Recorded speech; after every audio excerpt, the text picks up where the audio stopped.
Day কাউকে কি ফুল gift করার ইচ্ছা আছে? না, কেউ নাই তো, কারে দিব? আমি সব সময় আসি ফুল নিতে, ফুল অনেক ভাল লাগে। তাছাড়াও আমার যখনই ফুল দেখি তখনই কিনি। আজকে কি ফুল নিতে আসলেন? এই যে গোলাপ নিতে আসছি। গোলাপ পছন্দ হয়েছে? হ্যাঁ।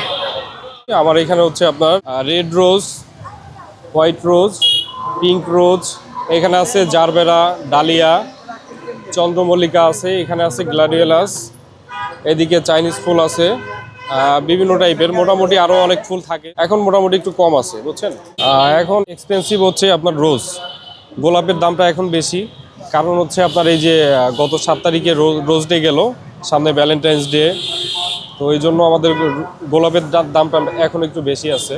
ফুল আমার অনেক পছন্দের, ফুল খুব ভালো লাগে, ফুলের মাঝে সারাদিন থাকতে আমার ভালো লাগে। যখন কোনো মানসিক চাপ, ডিপ্রেশনে থাকি, দেখা যাচ্ছে যে এখানে থাকলে আমি ওই জিনিসটা ফিল করি না, ফ্রেশ মাইন্ডে থাকতে পারি। এখানে বিভিন্ন ধরনের মানুষ আসে, তাদের মাঝে ফুল বিতরণ করি, এটা একটা আনন্দ, আমার কাছে খুব ভালো লাগে, এনজয় করি।